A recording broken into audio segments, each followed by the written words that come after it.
उम्मीद है आप लोग अच्छे से होंगे। हम लोग वेन डायग्राम के क्वेश्चंस देख रहे हैं। आइए हम लोग आगे चलते हैं। कहता है in a board examination 40 students failed in physics, 40 in chemistry and 35 in maths. 20 failed in maths and physics, 17 in physics and chemistry, 15 in maths and chemistry, and 5 in all three subjects.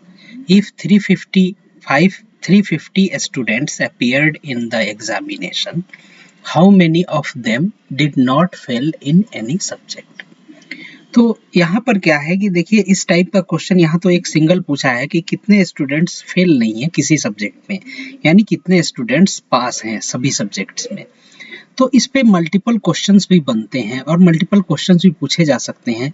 जैसे एक तो ये question हो गया, दूसरा पूछ सकता है कि परसेंटेज ऑफ स्टूडेंट्स जो केवल एक सब्जेक्ट में पास हुए, या पूछ सकता है परसेंटेज ऑफ स्टूडेंट्स जो 2 सब्जेक्ट्स में पास हुए, या ये आपसे पूछ सकता है कि परसेंटेज ऑफ स्टूडेंट्स जो पास हुए। ठीक है, तो इस टाइप से ये 3 से 4 क्वेश्चन भी पूछा जा सकता है। हम लोग क्या करेंगे, वेन डायग्राम से देखेंगे। देखिए फार्मूला भी अप्लाई कर सकते हैं, लेकिन फार्मूला से बेटर होगा आप वेन डायग्राम कंसेप्चुअली सीखें, वो ज़्यादा बेटर होगा। ठीक है, तो आइए आगे हम वेन डायग्राम को समझते हैं। इसका वेन डायग्राम कैसे बनेगा इसको देखते हैं। कहता है कि 40 स्टूडेंट्स फेल्ड इन फिजिक्स। तो हमने मान लिया कि ये जो पूरा सर्किल है ये 40 स्टूडेंट्स का है फिजिक्स का। ठीक है, फिर और 40 स्टूडेंट्स इन केमिस्ट्री, ये 40 स्टूडेंट्स जो केमिस्ट्री में फेल हुए हैं ये इनका पूरा सर्किल है। ठीक है, ये 40 स्टूडेंट्स। और 35 इन मैथ्स, ये पूरा जो 35 स्टूडेंट्स जो मैथ्स में फेल हुए हैं ये उनका सर्किल रिप्रेजेंट कर रहा है मैथ्स में 35। अब क्या है, कहता है कि 20 failed in maths and physics. Maths, ये मैथ्स का सर्किल है और ये फिजिक्स का सर्किल है। ठीक है, और कहता है कि 20 फेल हैं किसमें, मैथ्स और फिजिक्स में। तो मैथ्स और फिजिक्स में कॉमन कौन सा पार्ट है, ये पूरा पार्ट कॉमन है। ठीक है, ये पूरा पार्ट कॉमन है। इसमें कितने फेल हैं, तो 20 फेल हैं। ठीक है, फिर उसके बाद कहता है 17 जो हैं वो फिजिक्स और केमिस्ट्री में फेल हैं। तो फिजिक्स का सर्किल ये है और केमिस्ट्री का सर्किल ये है, तो कॉमन पार्ट जो होगा यानी ये जो पोर्शन होगा वो कितने स्टूडेंट्स हैं, 17 स्टूडेंट्स जो फिजिक्स और केमिस्ट्री में दोनों में फेल हुए हैं उसको रिप्रेजेंट कर रहा है। और तीसरा कह रहा है 15 इन मैथ्स एंड केमिस्ट्री, और केमिस्ट्री का ये है पूरा सर्किल और मैथ्स का ये पूरा सर्किल है। तो कॉमन पोर्शन कौन सा है इन दोनों का, ये पोर्शन हुआ कॉमन। ये कितना कह रहा है, 15 स्टूडेंट्स ऐसे हैं जो दोनों सब्जेक्ट मैथ और केमिस्ट्री में फेल हुए हैं। ठीक है, और अब फिर कहता है कि 5 इन ऑल 3 सब्जेक्ट्स। तो 5 तीनों में फेल हुए हैं, तो तीनों में कॉमन कौन सा पोर्शन है, यही पोर्शन तो कॉमन है। यही 3 पोर्शन, यही जो पोर्शन है ये 5 स्टूडेंट्स को रिप्रेजेंट कर रहा है जो कि कितने हैं, ये फेल हुए हैं आपके किसमें, तीनों सब्जेक्ट्स में। तो अब हम सबसे पहले क्या करें कि ये बताओ कि 2 सब्जेक्ट्स में कितने फेल हैं। तो आप कहोगे कि 2 सब्जेक्ट तो जो केवल 2 सब्जेक्ट में फेल हों, तो केवल 2 सब्जेक्ट में कितने, 2 सब्जेक्ट में ये फेल हैं पूरे के पूरे 17। ठीक है, लेकिन ये 5 जो हैं ये 3 सब्जेक्ट को रिप्रेजेंट कर रहा है, तो केवल 2 सब्जेक्ट में कितने फेल हुए होंगे फिजिक्स और केमिस्ट्री में, तो ये टोटल है 17, ये टोटल है 17। इसमें ये 5 3 सब्जेक्ट में फेल हुए हैं उनको अगर हम घटा दें तो ये जो पोर्शन आएगा जो पिंक कलर में है वो किसको रिप्रेजेंट करेगा, वो स्टूडेंट्स जो केवल 2 सब्जेक्ट में यानी फिजिक्स और केमिस्ट्री केवल 2 सब्जेक्ट में फेल हुए हैं, कितने हो जाएंगे, 12। सिमिलरली मैथ्स और केमिस्ट्री में केवल 2 सब्जेक्ट में फेल होने वाले कैसे निकलेगा, तो ये पूरा का पूरा मैथ और केमिस्ट्री, ये जो 2 सब्जेक्ट ये पूरा का पूरा रिप्रेजेंट कर रहा है वो स्टूडेंट्स जो 2 सब्जेक्ट में फेल हैं, यानी कि उसमें ये 3 वाले भी आ जा रहे हैं। तो अगर हम ये 15 में से ये 5 घटा दें तो ये जो पोर्शन होगा वो किसको रिप्रेजेंट करेगा, केवल 2 सब्जेक्ट्स जो मैथ्स और केमिस्ट्री में, केवल 2 subject only maths and chemistry में फेल होने वाले कितने बच जाएंगे, तो इस पूरे के पूरे पोर्शन की वैल्यू हो जाएगी, टोटल पोर्शन है 15, टोटल है 15 माइनस 5, ये कितना बचा 10। और मैथ्स और फिजिक्स में, केवल मैथ्स और फिजिक्स में फेल होने वाले कितने होंगे, तो मैथ्स और फिजिक्स में कंबाइंड जो है फेल होने वाले 20 हैं, उसमें से 5 जो है तीनों सब्जेक्ट में फेल हैं, उनको हम घटा दें, सब्ट्रैक्ट कर दें, 20 माइनस 5 15, ये जो आ रहा है ये क्या हो जाएगा, ओनली मैथ्स और फिजिक्स में फेल वाले आ गए। ठीक है, तो हमने ये फाइंड आउट कर लिया कि 3 सब्जेक्ट में फेल 5 हैं और 2 सब्जेक्ट में, ओनली 2 सब्जेक्ट्स में फेल 12 हैं, 10 हैं और 15 हैं। तो अब हम ये फाइंड आउट कर लें कि केवल फिजिक्स में कितने फेल हैं।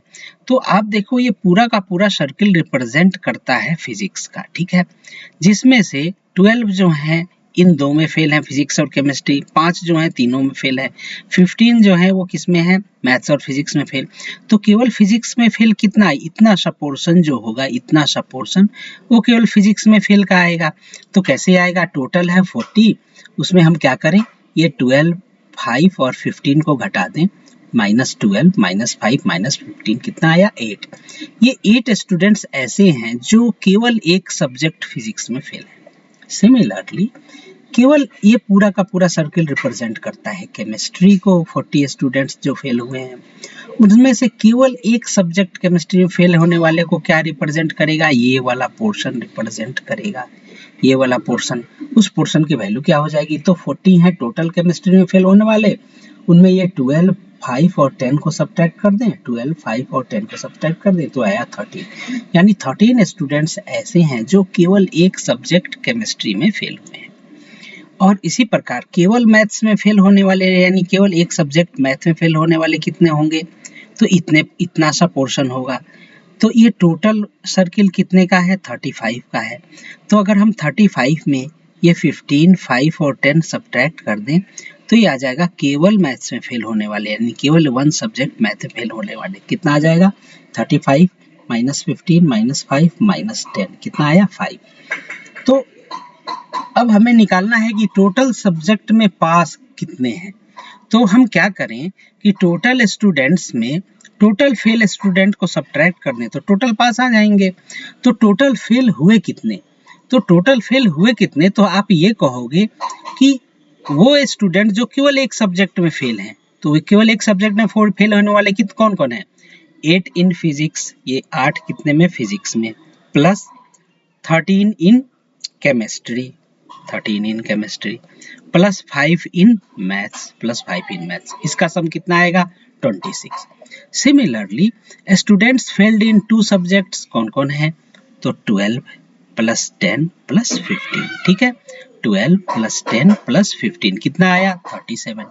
Similarly students fail in all 3 subjects, तो ये 5 हैं, ये बस 5 स्टूडेंट्स आएंगे।